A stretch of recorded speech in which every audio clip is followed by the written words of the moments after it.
कि जहाँ पर गुरु ग्रंथ साहब का प्रकाश है, बिल्कुल उसके नीचे 282 सोल्जरों की लाशें पड़ी हैं। जो थाने में कैद थे सिपाही, उनको 10-10 करके कैंपिंग ग्राउंड है जो आर्मी की, वहाँ पर लाया गया, उनको गोलियां मार के। पहले मुर्दा सिपाहियों को एक कुआं था बड़ा, उसमें फेंक दिया।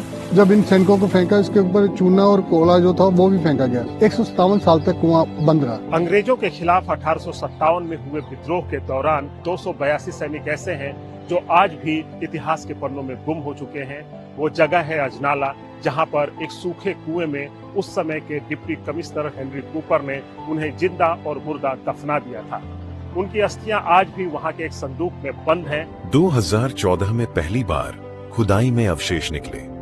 इसके बाद एक इलाके के काउंसलर से लेकर प्रधानमंत्री तक हर दफ्तर में अप्रोच किया, रजिस्टर्ड लेटर डाली, खुद चंडीगढ़ गया, दिल्ली गया, पर इस सारे एपिसोड को लेकर कहीं पर भी कोई विश्वास करने के लिए तैयार नहीं था कि ऐसा कुछ हो सकता है। इन शहीदों का सम्मान तो दूर, पहचान तक नहीं कराई गई।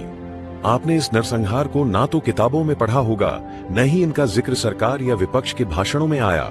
इस कहानी को सुरेंद्र कोछड़ सामने लेकर आए। टाउन हॉल है हमारे यहाँ, एक पुरानी अंग्रेजों के जमाने की बिल्डिंग है। वहाँ पर मोतीलाल नेहरू लाइब्रेरी के बाहर अचानक से मेरे को एक रद्दी के ढेर में एक बुक पड़ी थी, क्राइसिस इन द पंजाब। जिसने वो बुक लिखी थी, वो वही शख्स था जिसने वो जो सारा कत्लेआम किया था, उसका जो मेन करता धरता था वही फ्रेडरिक हैरी कूपर था। ये जो कहानी है ये लाहौर से शुरू होती है। तो 30 जुलाई को जो हिंदुस्तानी सिपाहियों का जो जत्था था, एक 26 इन्फेंट्री बटालियन रेजिमेंट थी, जो ये सैनिक थे, 500 के करीब इनकी गिनती थी। तो ये वहां से निकल के इनका मेन था कि अमृतसर पोइंडा किला गोबिंदगढ़ से साथियों को लेना और वहां से दिल्ली की ओर कूच करना। कि लाहौर से अमृतसर आते हुए रास्ते में रावी दरिया पड़ता है। जब ये वहां पर पहुंचे तो जो गांव का चौकीदार था सुल्तान खान, उसने जो इन्फॉर्मेशन जाके तहसीलदार सोडिया के तहसीलदार को दी।